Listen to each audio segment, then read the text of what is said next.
with Europeans is with the French in the 17th century, the French who were coming here into La Belle Riviere, the Ohio River. And their homelands are located in the Ohio country. So the first contact with Europeans, the Shawnee homeland is this valley. It is the Ohio Valley, the Muskingum, the Scioto River valleys.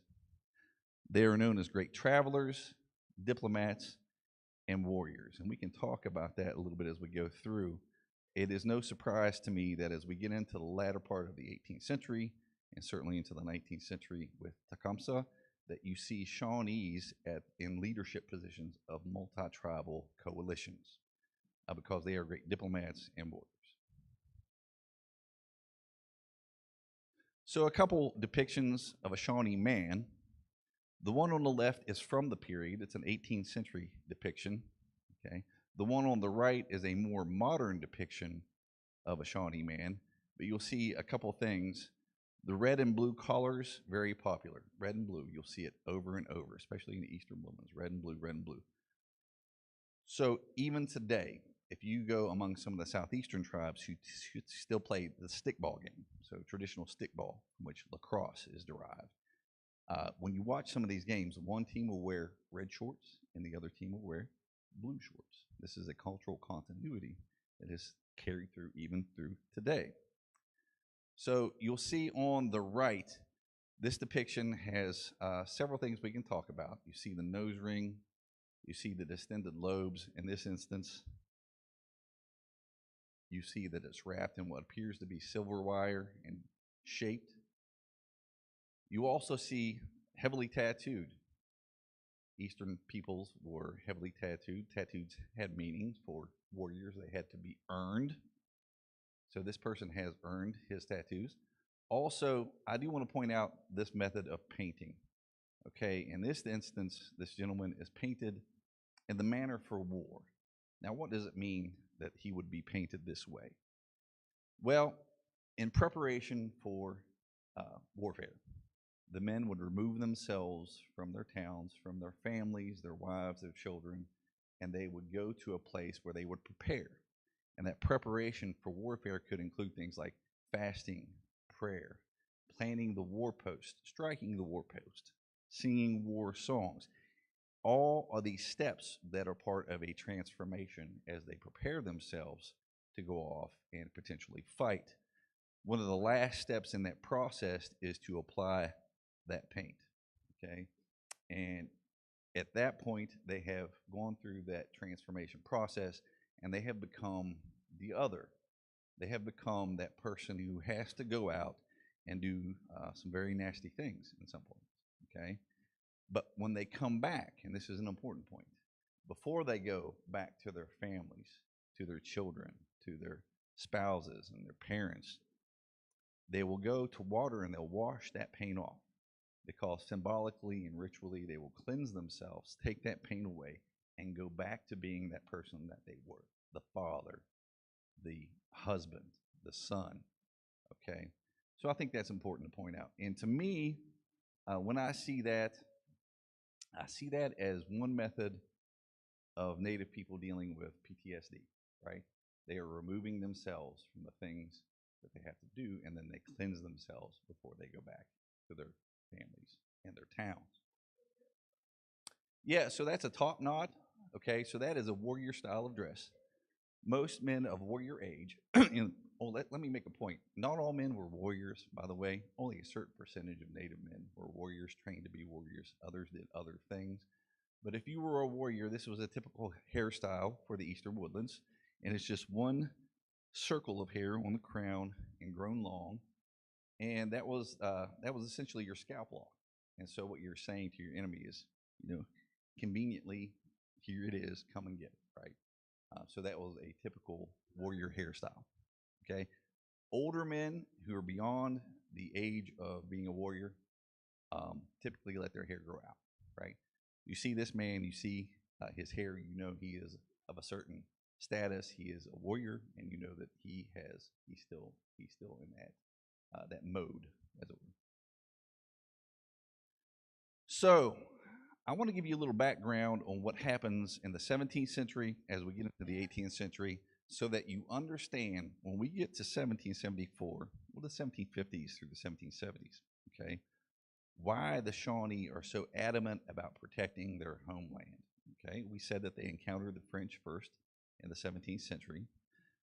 What happens in the 1650s through the 1680s, okay, is a series of offensive campaigns launched by the Haudenosaunee peoples. At this point, they are the Five Nations of the Iroquois Confederacy, who will become eventually the Six Nations with the addition of the Tuscarora. Why are they pushing out like this? Why are they expanding into other people's territories? Well, by this point in the 17th century, the fur trade economy is huge business, right? And I don't think people realize how big of a business it was. Native people are trading deer skins and beaver pelts to the Europeans. In return, they're getting all sorts of novel goods, including firearms, powder, and lead, right? They're getting metal tools and copper pots, clothing, jewelry, beads, scissors, files, rafts, saws, just about anything you can imagine they are trading for, and this is a big business. And so the only thing about beaver is that it's a finite resource. You trap or hunt most of the beaver in your area. You have to go somewhere else to find those beaver or those deer. Now, competition for resources in that way will become, in the 1770s, a major issue with the Shawnee and other Ohio Valley peoples. So keep that in mind. So early and often, the Iroquois are trading with the Dutch, who are New Netherland, which becomes New York. They have firearm technology, which some of the other tribes further west don't have yet through that trade. And they are going to push out to expand their territory in a series of conflicts known as the Beaver Wars. Now, in the Ohio Valley, by the time we get to the 1650s, and particularly the 1670s, some Shawnee people have chosen to leave the Ohio Valley because of the trade. They head further south so that they have more direct access to the Spanish and the trade through the Spanish in the south. So some of them have already relocated from the Ohio Valley. Those that remain are going to have to face this threat coming in from the Iroquois, so that there is a diaspora of Shawnee people in the late 17th century. So different peoples go to different places. Some Shawnee go to the east among their Delaware relatives, their grandfathers, as they call them, the Delaware, the Lenape. Others go to the Illinois country. Some go down into the Cumberland area on one side of the Cherokee people. Others go down a little bit further south along the river that will become named for them. We call it the Savannah or Savannah River, which also is where the name of the city of Savannah comes from. Savannah is another name for Shawnee, people of the South, right? And one group will make it as far south as among the Creeks, the Muskogee peoples, okay? So they have spread out from the Ohio Valley. I want to point that out to you at the beginning, because it's very important to them once they get back to their homeland that they never leave it again, right, after this diaspora. This is the Ohio country. You hear people talk about the Ohio country. Where is that? What does that mean? This is generally the area that was considered in the 18th century the Ohio country, although I would amend that some to include some of the region of the Monongahela River Valley, and perhaps a little bit more down here into southern West Virginia as well. But that is the Ohio country.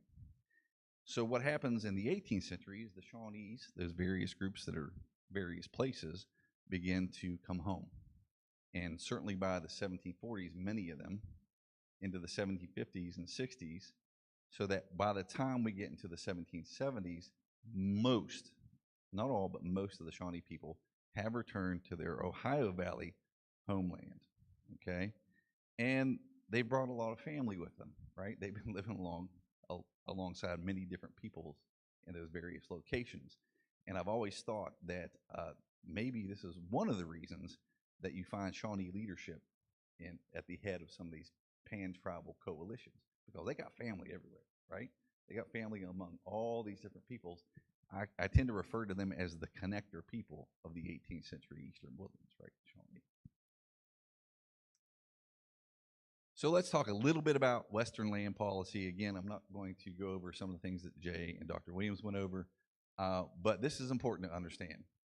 So up until the French and Indian War and after the French and Indian War, Virginia's Western land policy was to encourage people to go out west. They want to strengthen British claims. Who's out there? The French, as we know, right, who are claiming most of the West. They're claiming the Ohio, the Mississippi drainage. So they want to buffer against the French and their indigenous allies, okay? But who's out there? You know, there are some English folks, certainly, but the infiltration, the later migrations in the 18th century of Scots-Irish, Irish, and German folks who were in the Valley of Virginia and elsewhere, those are the folks who are out there on the quote-unquote frontier, right? And I've been trying to move away from that nomenclature, the frontier, because, you know, whose frontier, right? I'm trying to use borderlands, right? So out there on the borderlands of Virginia, okay? So the first of many instances in which the Ohio peoples are caught in between, right? The French and Indian War is one of those instances when they have to choose one side or the other, as we'll see with the American Revolution, the French and Indian War. Neutrality sometimes was not an option, even though people would try to maintain neutrality early on. At some point, usually they got involved on one side or the other. And so the French are competing with the British, as you know, for control of the West, okay? And Dr. Williams talked a little bit about Pittsburgh in 1774 and the boundary dispute between Virginia and Pennsylvania. But early on, that competition for that point of land was between the French and the British. I often tell my students in the 18th century, probably the most important piece of real estate, or at least in the mid-18th century, the most important piece of real estate in North America was the forks of the Ohio River. He who controlled the forks controlled the Ohio drainage, controlled access to the west. So the French are building their forts down the Allegheny. They put Fort Duquesne at the point in Pittsburgh, what became Pittsburgh, okay? And I'm not going to get into all of the French and Indian War because that's not what this is about.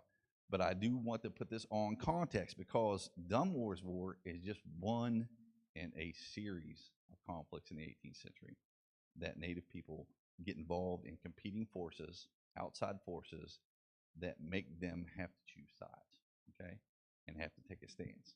So most of the Ohio country tribes, so the Shawnee, the Delaware, the Seneca Cayuga peoples who have come out here and are known as Mingo, will side with the French. And they've got multiple reasons for that. So one of the things I want to emphasize to you this evening is that with the French and Indian War and Dunmore's War, the American Revolution, and all that came after, Native people aren't just passive recipients to things that are happening to them. They are active agents in all that is transpiring. They have agency, right? So there's this tendency to look at Native history and say, well, these people did this, and then the Indians reacted to them. My point to you is that they have agency. They have their own motivations. They have their own agendas, right? And different people are pursuing those motivations and pursuing those agendas. When I think of the French and Indian War, just as an example, right? If you're familiar with the story of Fort Necessity in George Washington, not very far from here, Fort Necessity, right? That's where I started my career. So I've told this story many times, but when you think about how that began, when you think about how a worldwide conflict began in Southwest PA, okay, think about the sequence of events. And very briefly, I'll tell you the story. But Washington and some of his Virginia militia had been sent out by Governor Dinwiddie. They're at the Great Meadows, which would become Fort Necessity, okay, when a group of Seneca show up under the leadership of Tenocrason, otherwise known as the Half-King, the Seneca leader, right? It is Tenocrason that tells Washington, hey, up on the ridge, not far from you, there's some French soldiers. We should go check that out. And George agrees. He and the Virginia militia, along with Tenocrason and his Seneca warriors, travel all night. They're through a pouring rain. They lose the trail. They finally make it to the top of Laurel Ridge, right? And if you know the ridge I'm talking about, it's when you're going up to Farmington, PA, and you go straight up for about 2 miles. Okay. So there that morning, they find the French in a little ravine, a glen, okay, and they surround them. Now, what happens next is really anybody's guess because the British say the French fired first, the French say the British fired first, and I've always thought, now wait a minute, what if one of the Senecas popped this whole thing off, right? Seriously, Tenockerson has a reason to try to pick a fight. He has been slighted by the French, okay? So he is trying to make this happen. And why do I say that? Well, to add emphasis to this whole scene, once the firing had finished and many of the wounded French were lying around, one of those wounded French was the commanding officer named Jumonville. And he's not dead yet, and Tenockerson tells him so. He walks up to him and says to him in French, "You are not yet dead, my French father." He smacks him in the head with a war club and proceeds to wash his hands in his brains. Now he's doing this, there's a shock factor there. He's doing this on purpose. He is trying to stir the pot, okay? So when I talk to you about Native people having agency in the 18th century, that is one example. So if you go back, if you know the causal chain, as they say in the law, the proximate cause in the chain of causation, okay, was the skirmish at Jumonville Glen. And of course, the French retaliate. Washington loses, escapes, smelling like a rose, like he always did, okay? But that's just a story to emphasize the point of agency, and that one with the French and Indian War. So we know about Braddock that next year after George is defeated at Fort Necessity, you know, a major army, 1,200 or so, under the command of Major General Edward Braddock, they crossed the Monongahela River after hacking a road through the wilderness from Cumberland, which is it's always amazed me that they created that road. The French know they're coming. Their Indian allies have been watching the army all along. As they cross the Monongahela, get up on the ridge, they are attacked by France's indigenous allies, Shawnees, Delawares, Seneca, Cayuga, Mingos, okay? And they're chewed apart. They're completely chewed up. I think the numbers I saw were 900 of 1,200 casualties, right? They got chewed apart, right?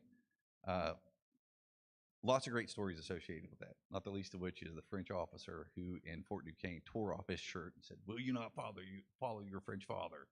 and runs out, and the native warriors are like, "Let's go," right? So after that, Braddock's army is waylaid. The frontiers are wide open, and there's a major push against those frontier settlements.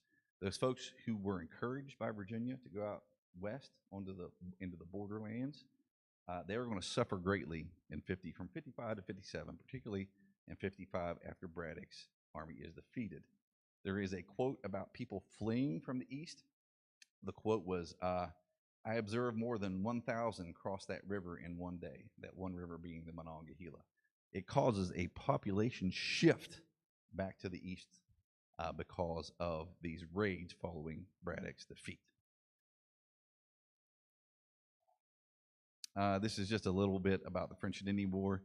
You can see the British territories as they were prior to the French and Indian War, and then what they gained afterwards at the Treaty of Paris in 1763.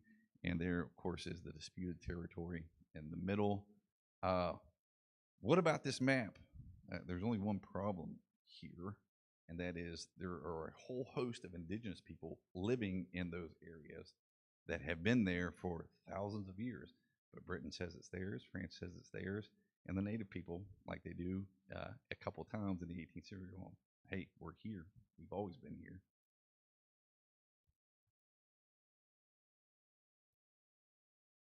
So the French and Indian War comes to a conclusion. France is defeated. The native allies are not. The commander of British forces in North America is Sir Geoffrey Amherst. Amherst is in no mood to follow diplomatic protocols.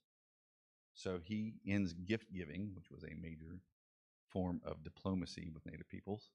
He curtails some of the trade, particularly that for guns, powder, and shot, and has the British to undertake a heavy-handed approach in their dealings with those, particularly with those Native allies who fought with the French. They were defeated peoples, and he was going to treat them as such. This didn't go over very well, and that discontent began to grow. And so what happens is a multi-tribal offensive, right?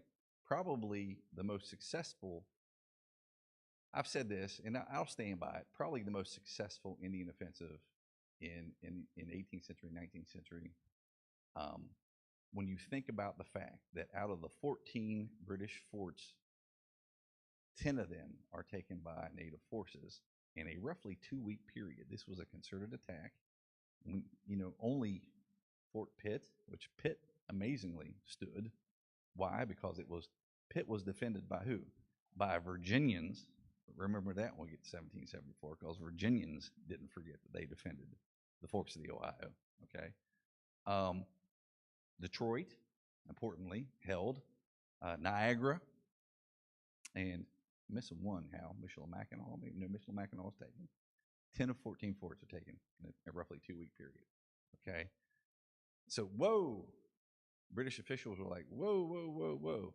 This has got to stop. First of all, we can't afford another prolonged Indian War. We just fought the French for several years. The 7 Years' War that lasted 9 years. You ever figure the math on that, Hal? I don't know. We're historians, not mathematicians, right? Don't give us big numbers. So, so what's going to happen as a result of this? Well, to end the story, at Bushy Run in Pennsylvania, forces under Henry Bouquet will defeat Pan-Indian forces at the Battle of Bushy Run, which would effectively put an end to Pontiac's war. Okay, so named for an Odawa leader on the Great Lakes who kind of organized things. Okay, again, this was the time in which my grandfather was captured and taken to the Shawnee towns, Pontiac's war. Do you recognize the landscape there? It's the forks of the Ohio, right? That's Fort Pitt. Again, an example of every little fire emblem you see there was an attack and a fort taken by Indigenous forces in Pontiac's war. I'm not going to talk too much about this because Dr. Williams went over this. I can't overstate the importance of the Royal Proclamation Line of 1762. Cannot overstate the importance, okay? So the Crown institutes the Proclamation Line. If you were here last week, Dr. Williams talked some about this.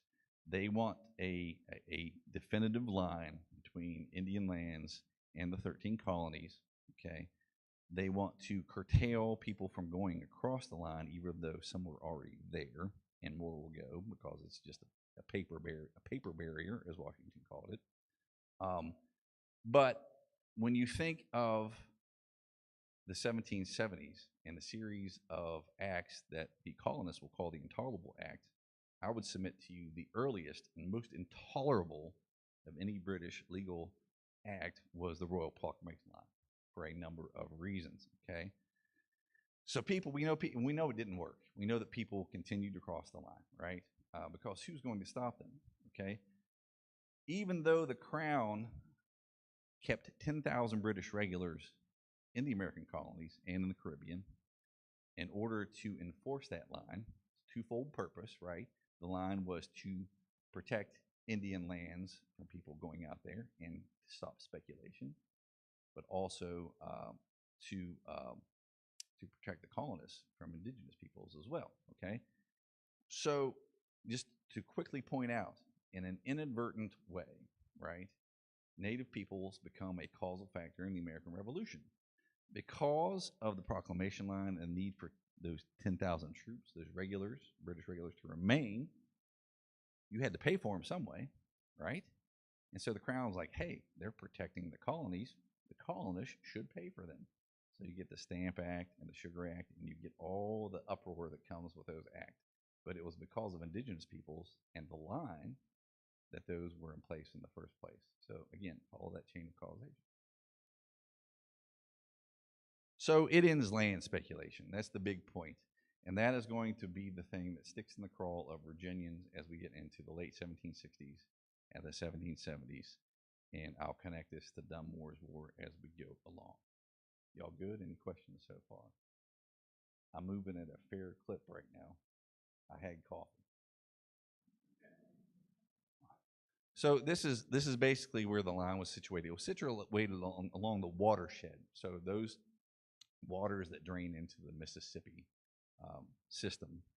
That was, some people, you often hear people say Proclamation Line was drawn down the crest of the Appalachians. Not exactly. It was to follow the watersheds of the Mississippi. And that's approximately where it was. So Pontiac's War, 1763, Bouquet defeats Native forces, 64. There's a relative space of peace for the most part, okay? 1768, some important treaties are going to take place that's going to push that line a little bit further west, that's going to encourage more people to go out into the borderlands. And those two treaties are the Treaty of Fort Stanwix, which takes place with the Iroquois Confederacy, and the Treaty of Hard Labor with the Cherokee people in the South, the two largest Indian polities, right? The Cherokee and the Iroquois, as Dr. Williams talked to you about last week, okay? So here's where Dr. Williams and I will diverge, and that is the legitimacy of Iroquois hegemony in the Ohio Valley and the Ohio country, okay? I was listening to his talk, and he did speak about that they were subjects to the Iroquois. Well, maybe in the late 17th century, and perhaps even into the early 18th century. But by the time the Shawnee and others come into the Ohio country and the Ohio Valley, 1750s, 60s, 70s, Iroquois hegemony is non-existent, okay? They don't control this area anymore. They say that they do, and certainly at the treaty negotiations, they say that they do. And even though the Shawnee and some of the other folks who were present at the Treaty of Fort Stanwix, they weren't allowed to participate. They were just bystanders, okay? They were somewhat willing to accept this line as long as it was a final definitive line, okay? But then they were really upset when they got no compensation for this. They were the people living there. This was their homeland. This was their territory, and the Iroquois did not control it, not anymore. And the other thing to briefly mention, which is a little bit different than Dr. Williams' perspective, is that those Seneca Cayuga peoples who had been out in the Ohio Valley and the Ohio country since the 1750s really didn't have any ties to the Confederacy anymore. They are pretty much free and independent. And so when we think about this, the myth of Iroquois hegemony, I would ask any proponent of that to demonstrate when in the 1760s, 1770s, when Sir William Johnson, the superintendent of Indian Affairs, goes to the Iroquois and says, hey, your dependents in the Ohio Valley and the Ohio country, you need to go do something about them. And they'll say, we shall quiet them shortly, right? They'll go take care of their children, right? Do they ever? Demonstrate to me. I've yet to come across a reference of the Iroquois launching military sorties to subdue their dependents in the Ohio country, because it's myth. Hegemony is gone. So, Treaty of Fort Stanwix, which was a corrupt situation, it really was. The line that was run for Fort Stanwix went much further than it was supposed to, and one of the representatives from Virginia, who was president at the Treaty of Fort Stanwix, who was a partner in the Greenbrier Land Company and the Loyal Land Company, was a Virginia militia officer named Andrew Lewis, okay, because he has vested interest in those western lands, okay. I like to bring that up because we'll see Mr. Lewis again here in just a little bit. In the South, the Treaty of Hard Labor with Cherokee runs that line up to the Kanawha River, okay. Now, do the Cherokee necessarily control that area that is today southern West Virginia? Not really. There are not many folks living there. but by right of ancient claim, right, they say it's theirs and they're willing to sell it, right? And certainly the Iroquois, who are under pressure around their lands in New York, are very much willing to sell the Ohio Valley um, to the crown, to, to the crown, okay? Let me point that out to you. These two treaties are with the crown, not with Virginia, not with any other colony. This was with the crown through John Stuart in the South, who was superintendent of Indian Affairs, and Sir William Johnson, who are crown officials representing the crown, not any colony. That's important to point out.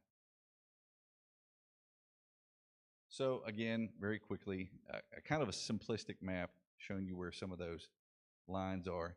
And because the Treaty of Fort Stanwix was corrupt and the line wasn't run the way it was supposed to, they had to go back and they had to revise this, right, to make it right. Because, you know, you see these maneuverings by land companies and those who have vested interest in them, and you see crown officials going, hey, wait, no, adjust that, knock it off, right? And certainly Dartmouth will have issue with Dunmore as we get into the 1770s. So they have to go back and they have to fix the line because of this corrupt scheme. And that was the Treaty of Lochaber in 1770. I know Dr. Williams mentioned that to you as well. Oh boy. Okay, so here's the rabbit hole, and I've gone down this rabbit hole a couple times. But when we talk about the competing forces that are going to converge on the Ohio Valley peoples in the 1770s, perhaps none is bigger than this. So when we think about the Ohio Company, which was formed in 1749 and is still in existence through the 1770s, all the prominent gentlemen in Virginia you can think of are in one land company or the other. The Ohio Company is one of the bigger and earlier ones, and their maneuverings, you know, were an impetus for the French and Indian War. Governor Dinwiddie of Virginia in the 1750s had interest in the Ohio Company, just as Governor Dunmore would be a silent partner in the Greenbrier and Loyal land companies in the 1770s, right? These are two Virginia governors who have vested interest in Western lands. Just something to keep in mind in this whole scenario, okay? Loyal Company, Greenbrier, Indiana, Transylvania, among others, okay? Now, they're waiting for that proclamation line to be rescinded by the crown, and it never is. It never is. I'll ask people, hey, can anybody tell me when was the royal proclamation of line rescinded by the crown? Never was. It stayed into the Revolution. There were indications that crown officials were willing to begin moving the line, and certainly the 68 treaties were among those, okay? But it was never repealed. It still stood. Now, the Grand Ohio Company, which formed in 1773, with the aim to create a 14th colony to be called Vandalia, really starts to put pressure on the crown for these western lands, okay? Among those who are partners is a Pennsylvanian named Benjamin Franklin, and he is among 12 lobby groups from land companies, different land companies, who are in England in 1774, the year of Dunmore's War, trying to get access to those western lands, okay? He is there to lobby on behalf of the Grand Ohio Company, of which he is a partner, okay? Everybody had their hand in the western land cookie jar, okay? And it was a principal means of, in Virginia, there was tobacco and there was land speculation. Those are your two principal means of income for gentlemen.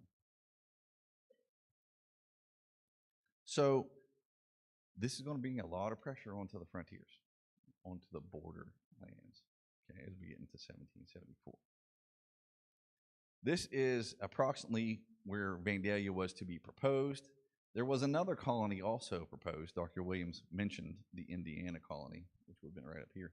So y'all would have been, you're in Indiana, right? But this was to be Vandalia, okay? Dr. Hal Gorby could tell you that when the name of the new state was debated in 1863, one of the proposed names for the new state was Vandalia, right? Among others. That whole list, but we're West Virginia, right? Which is, we're proud West Virginians, but might have made it easier sometimes. So this is the proposed 14th colony of Vandalia. Now, as I think Dr. Williams mentioned too, as I recall earlier today, Virginia is vehemently opposed to the colony of Vandalia. Why? Because her charter claims these territories, including Southwest PA, which I know Dr. Williams talked about as well. But Virginia is going to get agitated by this proposed scheme, right? By the way, does anybody know where the proposed if this would have gone through, does anybody know where the capital of this colony would have been? The mouth of the Kanawha. So Point Pleasant, or the other side, was the proposed capital for this 14th colony. And folks, some of the speculators, they're hedging their bets. They're like, well, if it goes through, Washington was one among them. If it goes through, like there's still a way to do this through Vandalia, right, to get access to these lands. And I won't belabor this one, but this is also another competing force that's going to bring pressure on the Ohio country in the 1770s. Is going to be an impetus for this coming conflict, is the Virginia-Pennsylvania border dispute, right? If you all have seen Virginia's original charter, right, we talk about that a lot. You know, when I work at Jamestown, we talk about that original charter, right? We have exhibits that have it on it. You know, it's most of North America. You know, once when the world was Virginia, right, it was a very aggressive land claim, and certainly there was no more aggressively expansionist colony than Virginia, right? And so there's going to be some tension over Southwest PA.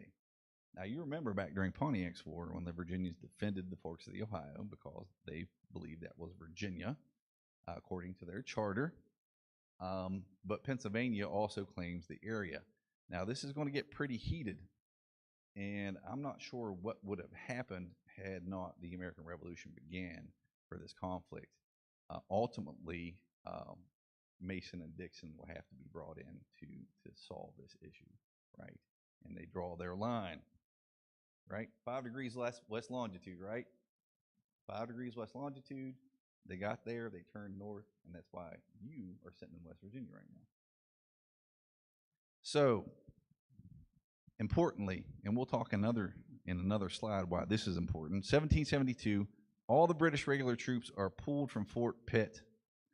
Things are starting to heat up in the northeast. General Gage, who is now the commander of British forces, pulls the troops from Fort Pitt and orders that the fort be dismantled. Okay. Once they're gone, there is no authority out there.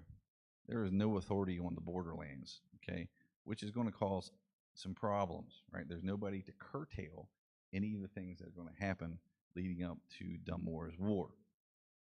So Virginia is going to seize upon this. And in 1774, Dunmore sends an agent, John Connolly, to take over Fort Pitt and assert control for Virginia. This is going to start to stir the pot on a few things, okay? Dunmore had been out there the year before in 1773 to survey the area, okay? He had land interest out there. He was approached by 2 gentlemen who convinced him to become a silent partner in the Greenbrier and the Loyal Land Companies. One of those gentlemen who enticed Dunmore to become part of those land companies was Andrew Lewis.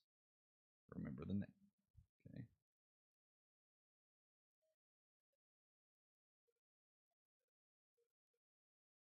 Well, there were more pressing issues around Boston and Massachusetts and elsewhere, and so they were pulled out. And the other thing was, I think Gage was frustrated that the presence of British regulars in the West really didn't help anything with the proclamation line, right?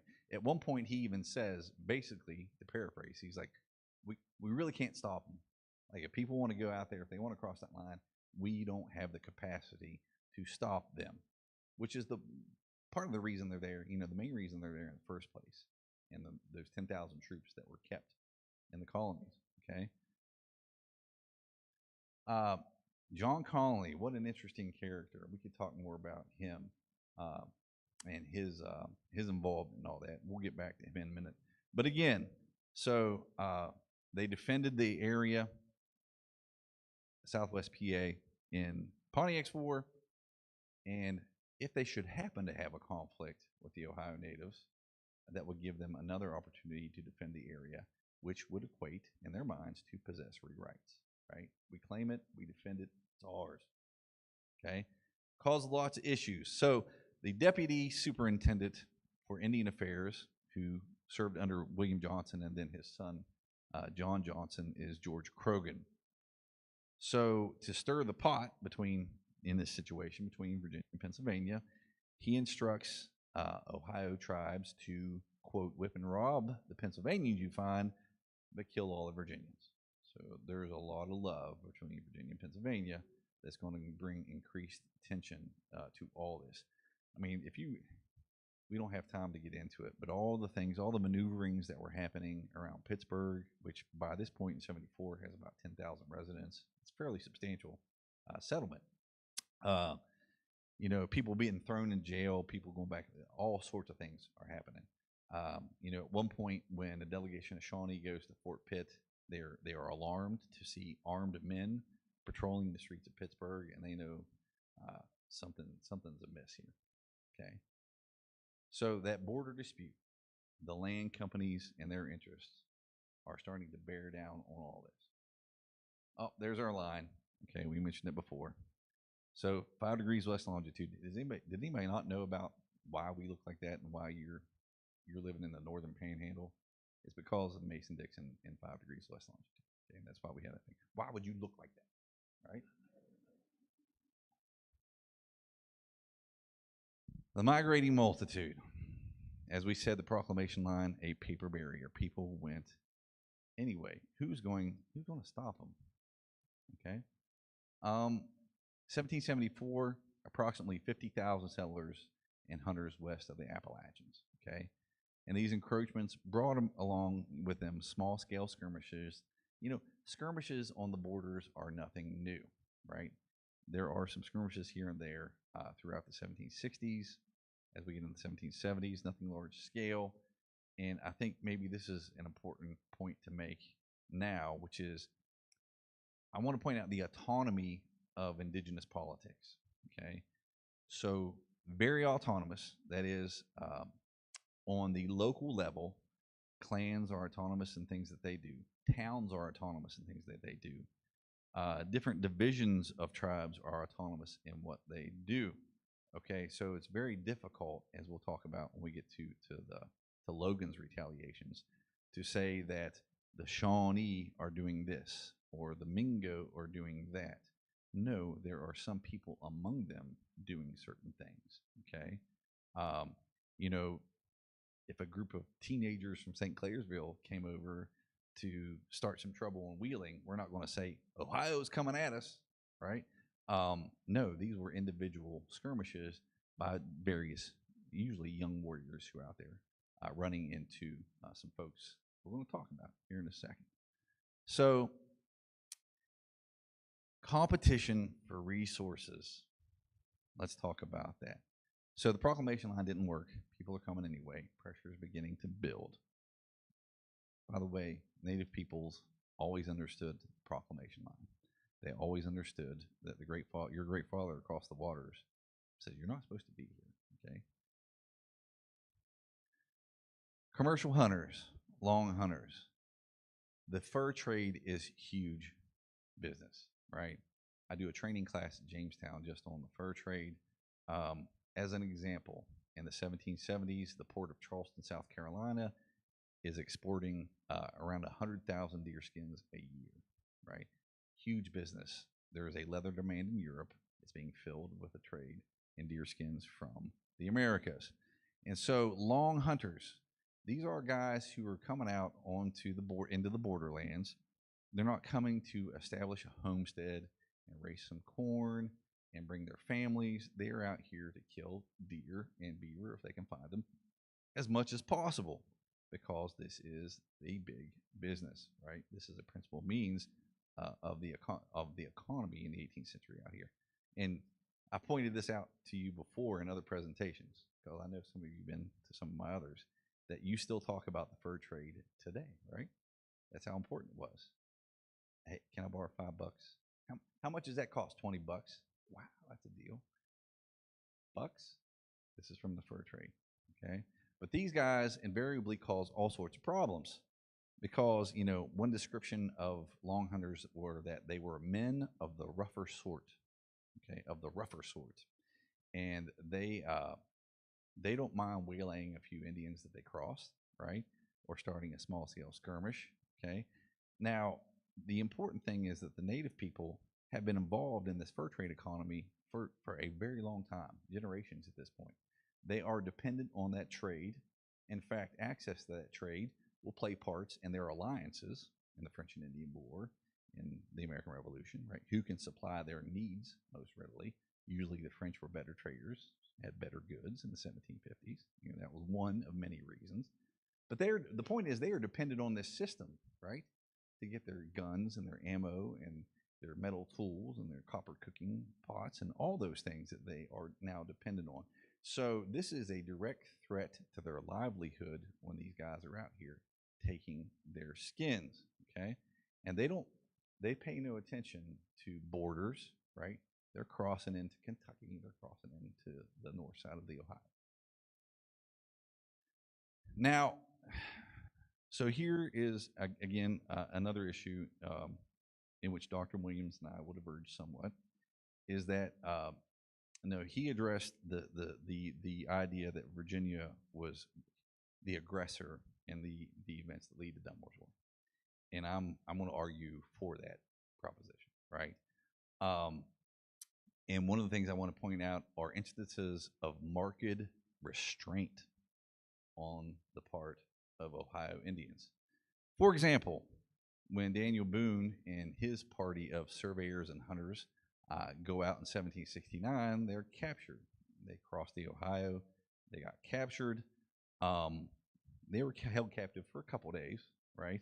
And then they were released, right, after they were relieved of those skins that they had taken. But as they were told by Captain Will, now, brothers, go home and stay there.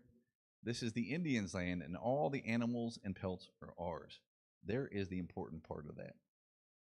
Animals and pelts are ours. Big business. This is important. This is going to be an agitating factor, right? The Shawnee began to complain to Virginia and Pennsylvania that, the Virginians are killing all our deer, destroying our trees. When the Indians are disappointed in their hunting and find the woods covered with white people and their horses, where they used to find their game, some are foolish enough to want to make reprisals. The Shawnee who makes that statement is actually Cornstalk. He makes that to Virginia officials through his nephew, Alexander McKee, in the 1770s. And we're going to talk more about Cornstalk. Oh boy, there's no authority out here, right? This was the Wild West in the 1770s. There's no redress for grievances. So invariably when there is confrontation and conflict between Virginians on the borderlands and the Ohio tribal peoples, there's no recourse for this. And one example I use from the 1770-73, right before the year of Dunmore's War, a man named Crabtree, everybody understood it was an out-and-out murder of a Cherokee named Cherokee Billy. People denounced it. They felt that it was abhorrent, but they did nothing about it, right? And so the quote from Arthur Campbell that I like to use is that he said, in reference to the Crabtree incident, I am persuaded it would be easier to find 200 men to screen him from the law than 10 to bring him to justice. And that kind of encapsulates, the chances for justice for indigenous peoples on the borderlands, okay? People might know that it's wrong. They're not going to do much about it. So again, I'm trying to bring all these forces, this convergence of forces that's coming together in the 1770s. Then we get into 74. That spring, there's a flood of surveyors that go into the Ohio Valley and into the Kentucky lands, okay? They are anticipating that this area is going to open up. It hasn't yet, right? The proclamation line still stands, but the native peoples are going to become very, very upset in seeing all these surveyors, right? They know what that compass means. They know what it means, okay? And when they see that, they know what's coming. And so it's very upsetting for them when they see this flood of surveyors, and this causes some small scale skirmishes. Again, small scale skirmishes, which are nothing new. This happens on the borderlands quite frequently, but things are about to get more interesting. So Connolly, Dr. John Connolly, is going to do everything he can to stir the pot in Pittsburgh to bring some things on. And here's a modern painting by Robert Griffin, and I imagine this is somewhat like 1774, as these indigenous peoples are watching all these boats and these surveyors going down the Ohio River, right? And if you were a surveyor in the 1770s and you pulled up to the north bank or western bank of the Ohio, this is probably not what you want to see, right? So the title, this is another Robert Griffin, one of my favorites. The title is I Think We Have Company, right? And so, again, think about the context of all this. These are peoples who had been spread out, whose generations before, their grandparents, great grandparents, had finally come back into this region, and they were not going to give it up. Not going to give it up. So we're going to talk about April of '74. I know that Dr. Williams did too. Again, I have some divergent opinions on a couple things with this. Let's talk about what happens in April of '74. So Michael Cressup, who later will be wrongly, Logan will think that it was Cressup that murdered his family, but it wasn't. But Cressup was in the area. He was here in Wheeling, okay? He'd been down in April, he'd been down at the mouth of Kanawha and intercepted a group of settlers and surveyors, and he told them, hey, I'll go out with you, but let's go back up to Wheeling, and we'll gather some more people, okay, and we'll go out, right? He gets back to Wheeling with these folks, and while he's here, Dr. Williams made the statement that he gathered a group of people to defend Wheeling. To defend Wheeling, not necessarily to waylay every Indian that came down the river. Yes, he even makes a statement, Cressup, that he would kill all the Indians that came down the river, right? And he makes good on this. So in April of '74, one of the first instances of this, and this is Virginians are trying to push the envelope, right? They're trying to push this because I am convinced they wanted to fight, right? And that's from Dunmore down. Two Indian guides with an English trader are coming down the Ohio, okay? They're coming towards Wheeling.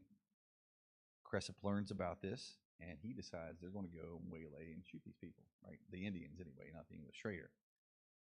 There is one person, a militia officer in Wheeling, who's vehemently opposed to this plan, and he tells Cressup, if you do this, this will lead to a general war. And that militia officer's name was Ebenezer Zane. And he tells Cressup, if you do this, it may bring on a war, okay? Cressup and his folks go anyway. They shoot the two Indians in the canoe. The white trader jumps overboard so he doesn't get shot, okay? And those two, one was a Shawnee, one was a Delaware. They were both killed in this raid by Cressup's men. This is just above Wheeling here in the April of '74. And then, they're somewhat surprised when they pull the trader into their canoes out of the water, and he's indignant, right? Like, who in the hell just shot these people? What authority? Nobody saw anything. Nobody claimed anything, right? But he was you just killed my Indian guides. We were heading downriver, right?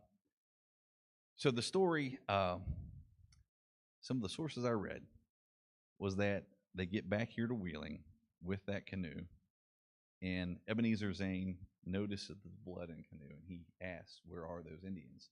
And Cressup flippantly replies to him, they fell overboard. Okay? But props to Ebenezer Zane, right? I'm trying to keep an all-out war from happening.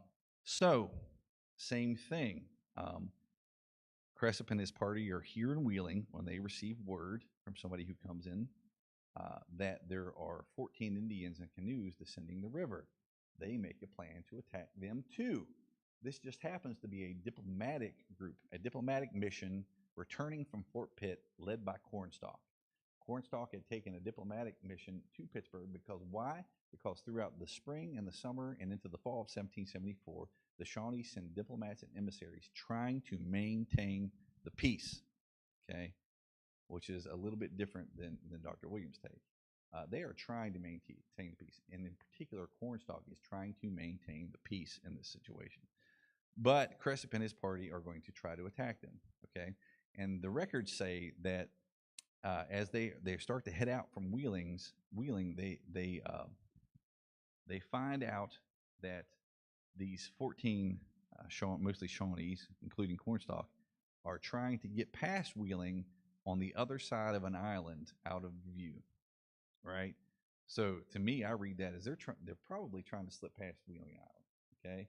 Then there is a big canoe race, and Cresap and his party chase these 14 Shawnee mostly down the Ohio River for about 15 miles or so, and across from the mouth of Grave Creek, the Shawnee, they go to the bank and get ready to fight. I mean, they've been chased for 15 miles. They're going to try to fight, and so there's a skirmish, and at least one of those Shawnee is killed. One is injured, and then they melt into the forest and head to the Delaware towns, which are not too far away. But again, these folks are trying to pick a fight. They are trying to stir the pot. And then Cresap and his group decide they're going to attack a settlement just upriver at the mouth of Yellow Creek. That is the town of Logan and his Mingo, the Seneca Cayuga, who were living at the mouth of Yellow Creek. And so they have some kind of fit of consciousness, that they finally they go up and they decide not to attack the town because it's filled with women and children and families. And Cresap, who said he would kill everyone, decided that they're going to show restraint. They decided not to do it. But even though Cresap and his party did not attack them, Dr. John Connolly in Pittsburgh is going to stir the pot. So let me make sure I'm getting my slides right. So Connolly sends out a circular, okay, and in his circular, he states that a general war has already begun. He states that you must put yourself in a posture for defense, that an Indian war has, essentially that an Indian war has already begun. It hadn't. It had not, okay? And I know Dr. Williams said the Shawnee were dying to pick a fight, but I'm telling you that they were showing marked restraint. And these diplomatic waves that go to Pittsburgh to try to keep this situation cool, right, throughout are evidence of that, okay? But this is certainly going to stir up the folks out there. So Connolly sends a group of people out. They are led by a man named Daniel Greathouse, okay? They get across from Yellow Creek in that settlement of Seneca Cayuga people, and one of them, I think it may have been Greathouse, who brazenly walks into the town to kind of check it out, right? And he's looking around, right? And he's noticed by this native woman, and the native woman tells him, "Hey, the men have been drinking and they're upset because of the attacks that just occurred, previously. So you probably better get out of here," right? So Greathouse goes back across the river and tells his party that there are too many for a full attack on this town. They have too many numbers for us to be successful. So they decide they're going to try to do this piecemeal, right? And so they hide themselves around Baker's Tavern, which Baker was he had like a grog shop, I guess you would call it. He had a tavern, I suppose, across from Yellow Creek, and the Mingos frequented his tavern, right? They were probably his number one customers. And so a group of them come over, including the brother, the mother, and the daughter of a leader named Logan, right? Who is very important to our story here. By the way, Logan was never a chief. I know he's often referred to as Chief Logan, but he was not a chief. Okay, so and a young child who's with the child of Logan's daughter. The child is the the child of Colonel John Gibson, who is a British Indian trader. Okay, so I won't get into the details of what happened. I know Dr. Williams did. Needless to say, folks got drunk. There was a confrontation about a coat. Tomlinson, a guy named Tomlinson, one of the, I think it was Logan's brother, put his coat on and was strutting about saying, "Look at me, I'm a white man." And so he gets shot. And then generally they fall on them. There's Greathouse's men who were outside. Long story short, they were all killed except for the child. The child is saved. Its mother begs for its life as she's dying, and the child is saved and eventually returned to its father, Colonel John Gibson. Mrs. Baker takes the baby from his dying mother. Okay, the reports of the firearms were heard in the Yellow Creek settlement. Some other people come across; they're shot down in their canoes. Again, another group come across; they are also shot down in their canoes. So on that day, I think it's approximately 14 of the Seneca Cayuga Mingo peoples were killed. Now, here's what I want to point out to you. In these attacks by Cressup and his party, and these attacks by Greathouse and his party, these people have known indigenous peoples all their lives. They know about their culture. They understand their system of justice, and they know what will happen if they commit these heinous acts. They know that those family members of those people slain will retaliate, because in the native system of justice, as it were, they have this concept of corporate responsibility, otherwise known as the mourning war. So corporate responsibility basically works like this. If you kill somebody from my family, my clan, or my town, it is incumbent upon me to kill somebody from your family, your clan, or your town. It doesn't necessarily matter that the offender is the one who is killed. The point is to establish balance. Balance. Okay? So I know that these Virginians, Greathouse, Cressup, and all the rest that are with them, know what's going to happen after they commit these acts. They know that there's going to be retaliation, but they want that, and it comes, right? Logan and the family members of, and again, I will differ with Dr. Williams. He said the Shawnees kind of jump onto this fight, okay? Maybe those who had family members killed, okay? But this was mostly a family affair, okay? The family members of those who were slain are going to seek corporate responsibility, and they will launch a series of attacks on the borderlands throughout the summer of 1774. I believe Logan stated that he went to war 3 times during that summer of 17 and into the fall of 1774. Okay, but Logan is he's pretty smart, right? He was known not only friendly to the whites and an ally to them, but he was known to be quick of wit, right? He could speak good English. He was fairer complected, by the way, because his father, Shikellamy, was a captive French young child, captivated when he was young, raised among the Oneida, and rose to a position of leadership among the Oneida. Logan's mother was Cayuga, which makes Logan Cayuga because he was born into the clan of his mother. Okay, so Logan does something I think is really, really important in this whole scenario. There is an attack over into Virginia, after which, and I'm trying to remember the name of this particular attack, but the important part is that Logan leaves a note and a war club, okay? And this is something typical of Native peoples, that when they attack a place, they will often leave a tomahawk or a war club as a calling card. It's kind of say, this was us who did this. This was me who did this. And so Logan does the same. He leaves a war club, but he leaves a note, okay?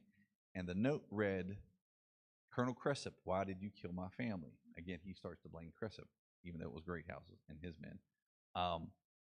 And he goes through this. But at the end, the last line is the most important of Logan's note.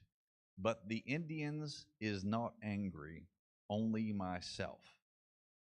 The Indians is not angry, only myself. He's trying to make a point because he knows that this could be seized upon by Virginians and others on the borderlands as evidence of a general war has begun. He's saying, no, this is just me. This is a family affair. This is corporate responsibility, okay? But this provides a great PR piece for Virginians, okay? Because people get very, very afraid when Logan launches a series of raids, okay? And so they are starting to believe that perhaps a general Indian war has begun, and Virginia is going to push this. When you read the Virginia Gazette being published down in Williamsburg, they're telling Dunmore something must be done, right? Something must be done, right? But again, when we follow chains of causation, people are trying to bring this on. They're trying to stir. That's my assertion, anyway. Okay, that is my interpretation of the events. So Yellow Creek and the massacre, they're not far from here. If you go up, Mountaineer Racetrack and Casino, not far over on the river is where Baker's Tavern was located. And I would still like to see the state of West Virginia put an historical marker up there. Okay, so again, the Shawnee are sending those diplomats. They're using Alexander McKee. By the way, Alexander McKee is the son of Non-Halema, the grenadier squaw, who is Cornstalk's sister. Okay, McKee is held in high regard, and he is an Indian agent for the colony of Pennsylvania. And they're using him to make those overtures of peace. Again, remember that diplomatic mission with Cornstalk that got intercepted by Cressup? They were trying to maintain peace, okay? I thought it was interesting. I came across this. June 10th, the same day that McKee reports, quote, the Shawnees are all quiet now, Dunmore reports that, quote, there are good grounds to believe that hopes of pacification can no longer be entertained. Those are divergent views from the same day, okay? In August, we're going to have the first action of the war. The Battle of Point Pleasant was not the first engagement of Dunmore's war. That would be the offensive attacks of Major Angus MacDonald against those towns on the Muskingum River. Okay, they targeted some of the Shawnee towns. Again, there was an effort to isolate the Shawnee in this, and that was the first official action of the war. So we know that Dunmore orders Andrew Lewis to form a Southern Army. Again, Dr. Williams went over a lot of this. He heads to Pittsburgh to form the Northern Army. We know that they utilized Fort Fincastle here in Wheeling as they came down the river. Ebenezer Zane was part of this Northern Army as well, among other notables, including George Rogers Clark. Okay, George Rogers Clark, you know, Jefferson's golden boy and the hero of Vincennes. And I'm not to denigrate George Rogers Clark, but he's involved. He's out here when all this stuff is going on. He's kind of in the mix. And you know, interestingly, when that circular from Connolly reached Greathouse and his party, something very interesting happened, and George Rogers Clark records it. The receipt of that letter, they proceeded to plan a war post. That is Greathouse and his party of Virginians. They planted a war post, they sang war songs, and they acted out the preparations of war that the indigenous people did, that the native people did. Psychologically, I find that fascinating that they did that. Like, why did they do that? Why did they use Indian customs to? And they formally, and Clark says they formally declared war on the Ohio Indians. Okay, that was just prior to their attack on Logan's family. Okay, so we know that Dunmore's army comes down the Ohio, Fort Fincastle. We know that leaving the big levels on the Greenbrier at Camp Union, the Southern Army travels to Point Pleasant. Has anybody ever, not that you ever had reason to, but have you ever looked through the primary source documentation of the march as they go up the Kanawha? Thank goodness for Reuben Golden and Thwaites and Kellogg. Thwaites and Kellogg, who were two folks who pulled together the Draper manuscripts and other primary source documents, put them in a nice, you have a copy here, I'm sure. They put them together in a nice, neat book called Dunmore's War, a documentary history of Dunmore's War. But you're reading through this, okay, and the officers are writing things as they march along about, you know, supplies and cattle and various movements and things as they go along. But I thought it was interesting to note. It was like March 20 miles today. Surveyed some good bottomland. So you're surveying on the march, like you have. Okay. So again, um, not going to get too much into the battle because Dr. Williams did as well. Uh, you know, Cornstalk decides. By the way, up until the night before, Cornstalk proposes to go across to the Virginia forces and try to peacefully end this. Right? He says to his people, "I'll go across and I'll try to make peace." And they're like, "No, basically, we're going at it now." So he had no choice but to go with them, and he's going to fully support this. If they're going, he's going. He's going to support it. Throughout the day, there were reports that he was moving up and down the line of his warriors, telling him to be strong, shoot straight. Okay, so he has to be all in at that point. Okay, and the idea was apparently to drive the Virginians into the river because on the upper opposite bank were other Shawnees, and on the other side, one of the participants, Virginia participants, notes that there were women and young boys on the other sides with clubs. So the idea was to drive them into the river, and if they made it to that bank, they were going to smack them in the head as they try to get out of the river. Right? That was the plan. Okay. Unfortunately, some Virginians were hungry. The supply train was way far behind, and they decided they were going to go and hunt for some provisions that morning, right after dawn. And I won't get into the whole story, but two of them encounter a whole bunch of painted warriors, right? And the first volleys fly. One is killed. One makes it back to camp, issues the warning, and then the battle begins. I think it's interesting to note that that first Virginian killed that morning is reported to have been killed by Taverner Ross. Wait a minute, that's not a very Shawnee name. Taverner Ross was a captive Shawnee adopted Shawnee. The first blood at Point Pleasant was drawn by a adopted white person. Okay, Taverner Ross. Okay, and there's all sorts of other stories about this as well. There are the two brothers. Can't remember their names right now, but one had been captured as a youth, raised among the Shawnee. His brother was with the Virginia Army. At the end of the battle, he finds his brother dead on the battlefield, dressed in Shawnee style. Um, but yeah, there were a lot of captivated whites who were among the Shawnee in Delaware and Mingo forces. So I won't get too much into this. If you've been to Point Pleasant, I hope you made it down to the flood wall because they painted some murals along the flood wall. What I like about that is it gives you some sense of the scale of this battle. Okay, and this particular panel is just of the Virginia troops. Okay, they're not sure what's happening. They don't know how many natives are out there. They're not sure what they're facing yet. And so Lewis, who's trying to figure out what's going on, gathers up some of the Botetourt and Augusta folks, and he sends some companies out to see what's going on.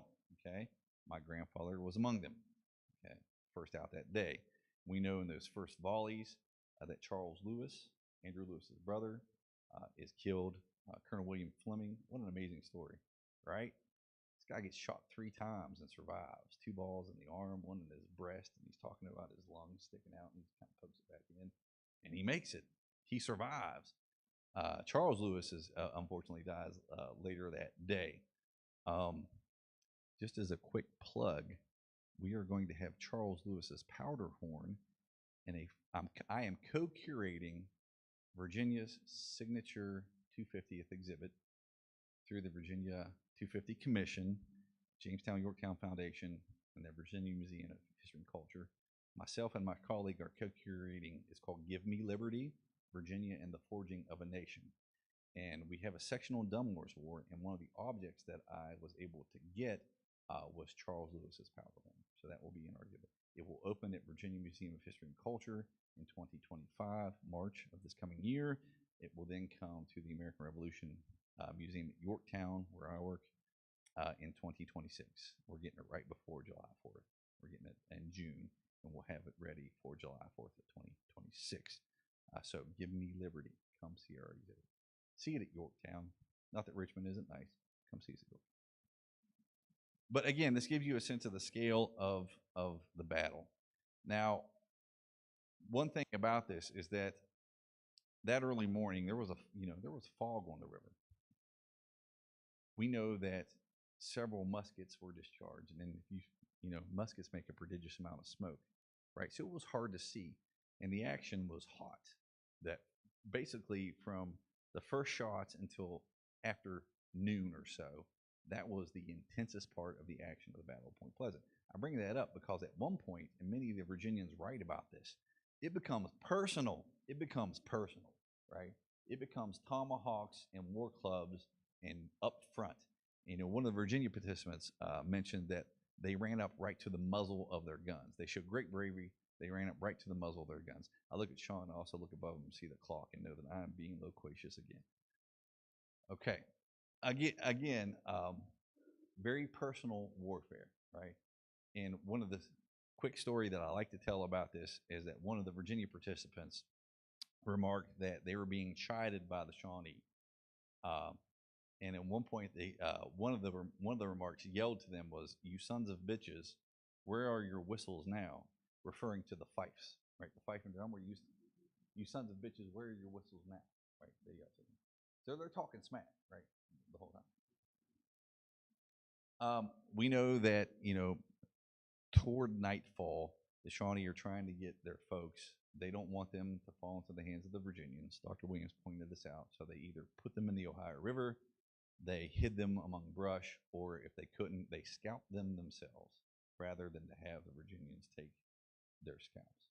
Okay, but of course they retreat across the Ohio. Virginia stays the ground and therefore claims the day. Right, the Battle of Point Pleasant. And I want to say something right now, and I want to be very clear about it. Okay, just because it continues to be, I can't believe we're still talking about this. There is no merit to the assertion that the Battle of Point Pleasant was the first battle of the American Revolution. There's no merit to that. I don't care what Point Pleasant says or anyone else says. Show me, right? You can say that there are ramifications that come afterwards that bleed into the revolution. Certainly, those tribes who fought at Point Pleasant are going to find themselves as allies of the British. Okay, and we can make some other connections later, but there's no merit to that assertion. So, if you want to talk more about that, I'm happy. And of course, the Treaty of Camp Charlotte.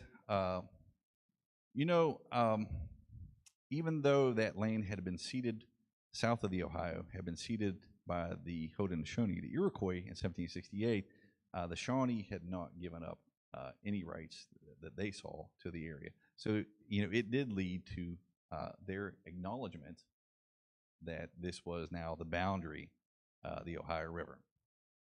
The Virginians wanted their captives and their prisoners and their property to be returned, and the more formal negotiations took place at Fort Pitt the following summer.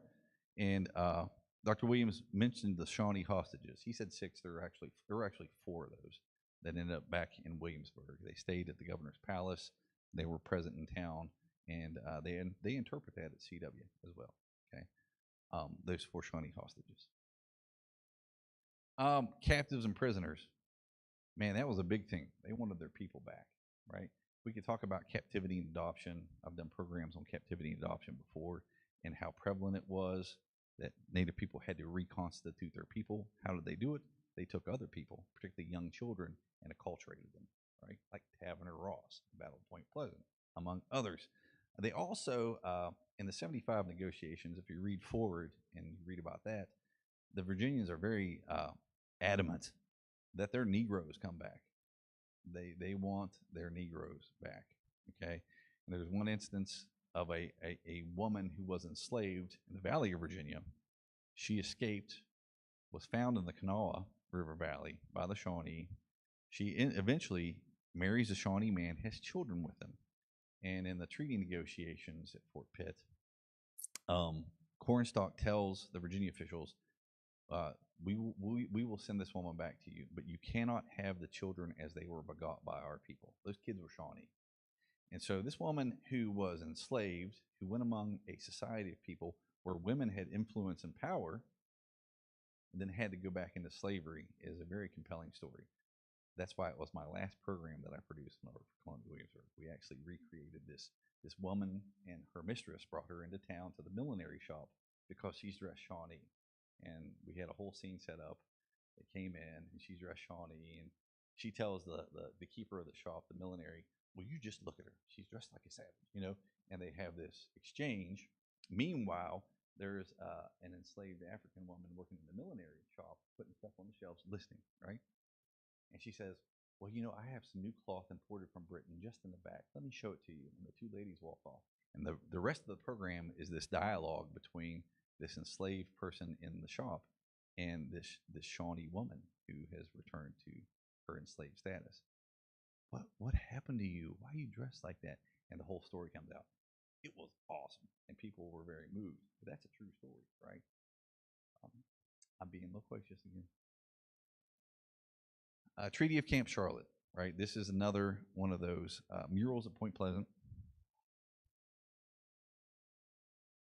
This is another. I have just sent the request to the New York Public Library to have this object for the Give Me Liberty exhibit. This is Cornstalk's speech to Dunmore at Camp Charlotte. I really hope the NYPL will send us this document. Okay. Notably absent was at Camp Charlotte was Logan, right? And Dunmore makes note of that, and he sends Colonel John Gibson to find him. Gibson finds him, and Logan delivers his famous speech, right? I'm not going to get into that. Right? Who is there to mourn for Logan? Not one. But that is what happens with his noted absence at Camp Charlotte. The aftermath, the first direct session, it does keep the border quiet for a couple years, which was important for the colonies and their preparations. Allowed for more settlement in the West, served as a bulwark to the Western theater of the Revolution, which, by the way, to make quick mention, we don't have time to talk about the Revolution, but while it was a war for independence in the East, it was a war of conquest in the West, okay, very clearly. But it also establishes the threat of war tactic, as a scholar named Michael McConnell put it. The threat of war tactic, which began with Dunmore's War, carries manifest destiny to the West. And very quickly, the threat of war tactic is this: instigate, and provoke the natives until they finally retaliate, and then you have cause to mount a force against them to fight a just war, right? And that is the same pattern that carries across the continent with manifest destiny. Dr. Williams mentioned that Cornstalk was murdered in 1777 at Fort Randolph. He was once again, trying to maintain the peace on a diplomatic mission. Cornstalk goes to warn the Virginians at Fort Randolph, that trouble is brewing, right? And so some folks who were there end up killing him, some Virginia militia. There are repercussions, though. They are court-martialed for that. But that sets off a series of reprisals. That is why in frontier history in Western Virginia, we refer to 1777 as the year of the Bloody Seventh. Sean, I know, it's a big story. So, this is tongue-in-cheek, and this bombed. I did this at a couple other presentations. So there are those who the story was that at Fort Randolph, as he was dying, Cornstalk placed a curse on Point Pleasant, right? And so in the 1960s, right? In the 1960s, people started to see the Mothman, right? And they're like, and then the Silver Bridge collapse, right? And they're saying, some people said, this is the curse of Cornstalk. This is all for fun. That one, okay. But although they were defeated at Point Pleasant, they weren't defeated at all. They continued to fight. Blue Licks, Harmer's defeat in 90. The biggest defeat of the United States Army by native forces, not Custer, but St. Clair in 1791. And then Fallen Timbers. Fallen Timbers was important because after 1794 and the defeat of Confederated native forces at Fallen Timbers, things finally get quiet in the Ohio country, right? That is the last big one. And people will refer to, they'll say, you read documents and they say after the peace. And the peace they were referring to is the Treaty of Greenville following Battle of Fallen Timbers. Then Tecumseh and the War of 1812. So I want to point this out because I think this is important. Well, first of all, At the Battle of Point Pleasant, a very prominent Shawnee war leader named Puckshinwa was killed. He was Tecumseh's father. Tecumseh was about 6 years old at the time. But he grew up knowing nothing but conflict, in particular, nothing but conflict with the Virginians. But I want to put this, one of my points tonight was to put this into context. So when you look at skirmishes that happened between Virginians and the Ohio Native peoples, you go back to the 1740s, of course, the French and Indian War, 1750s, okay? You carry that forward for another 60-some years, right? 1814, Tecumseh, a Shawnee, is the leader of Confederated forces fighting with the British against the Americans, War of 1812. The Battle of the Thames in 1814, Tecumseh is defeated by the forces of who? Does anybody know? William Henry Harrison. Wait a minute. The Harrison family from where? So once again, 60 years later, a Virginian, a Shawnee are facing off once again. Generational conflict between the Ohio Native peoples and the Virginians in particular. Okay? Tecumseh, his brother Tenskwatawa. A final and important point. Shawnee people, Delaware people, Seneca Cayuga people are still here today, right?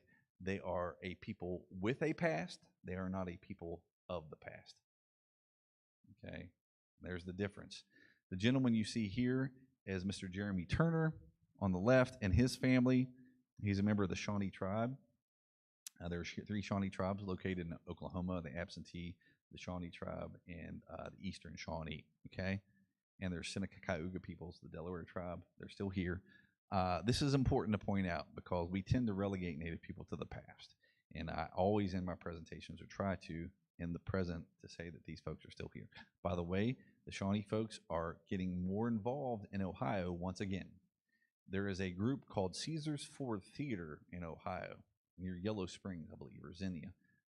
And they are bringing in Shawnee folks, Seneca folks, and they are providing a conduit for them to start teaching people about their history in Ohio and elsewhere, okay? There has been a movement of Shawnee people coming back to their traditional homelands, okay, including leadership coming back. So stay tuned because Shawnee people and other people who are, whose homelands were in Ohio are becoming much more involved, and perhaps even in West Virginia as well. But they're still here. But Mr. Jeremy Turner and 7 other cultural educators will be at the American Revolution Museum at Yorktown, September 28th and 29th. I put together a program to commemorate the Dunmore's War 250 so that they come in and they give their perspective on Dunmore's War. Okay, I think that's very, very important. So we're going to have an encampment of Shawnee cultural educators, and we have a Seneca Cayuga. Believe there's a Delaware cultural educator too. They will be here. They will be there. I'm not there right now. They'll be back down in Tidewater, okay, at Yorktown, September 28th and 29th. Come on down and see us. It won't be quite as hot then. Okay. We're over, but what questions do you have? We don't have time for questions. Thank you. Sean says you don't have to go home, but you can't stay here.